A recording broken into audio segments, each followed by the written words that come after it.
qui me plaisait moins dans le quotidien, effectivement, c'est que quand le périmètre devient large, on est obligé de déléguer. Il faut accepter le fait de ne pas pouvoir avoir contrôle sur tout. Ce qui me gênait le plus, je pense, c'était d'être un petit peu entre le marteau et l'enclume.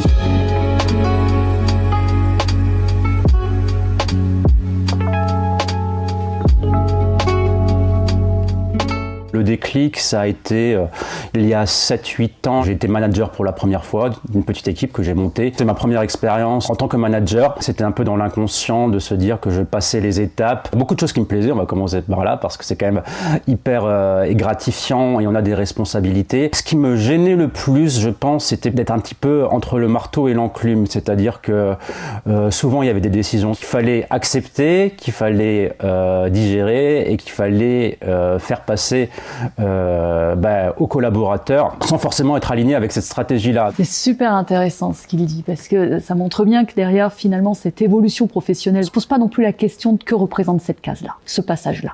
Qu'est-ce qu'il implique humainement? Parce que je serai en contact avec les autres, je vais devoir les mobiliser, donner un sens, une direction, mais à la fois, est-ce que je suis prêt à lâcher certaines choses? Il parle de délégation, c'est super intéressant. Effectivement, un manager va devoir apprendre à faire confiance à ses équipes, à valoriser le travail de ses équipes, à reconnaître le travail de ses équipes, comme si finalement c'était le sien.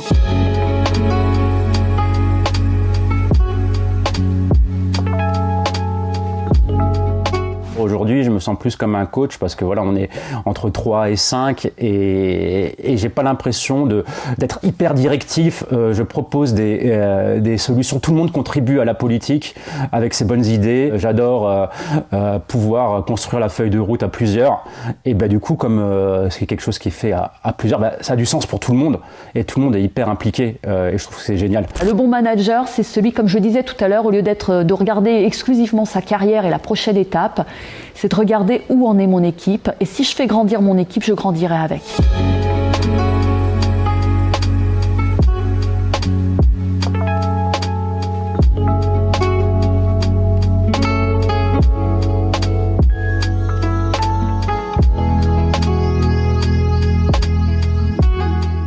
L'expertise que chacun a, le talent que chacun a, si on ne valorise pas ça, finalement, le manager, quand il se retourne, il est tout seul, il n'y a plus personne derrière. Donc, je pense qu'il faut effectivement replacer la reconnaissance au niveau de la contribution qui est faite au regard de justement cette expertise et des talents de chacun. Et du coup, chaque personne peut se sentir bien là où elle est.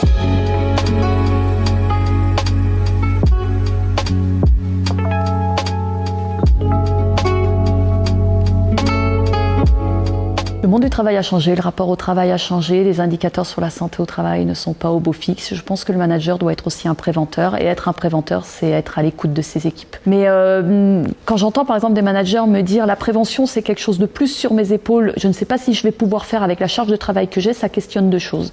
La première chose, quelle place on laisse à la prévention aujourd'hui? Et la deuxième chose, quel temps on laisse au manager, est-ce qu'on les libère de certaines choses pour qu'ils puissent justement avoir ce temps d'écoute? Un manager qui doute de est-ce que je fais bien, c'est fabuleux. C'est fabuleux parce que justement, il va sans cesse réajuster. Le management, c'est pas un process parce que les gens sont tous différents. Donc moi, j'aimerais féliciter tous les managers qui sont en capacité d'être managers, mais qui ont peur de cette fonction-là. Ça veut dire qu'ils ont bien compris finalement la difficulté, la tension de cette fonction.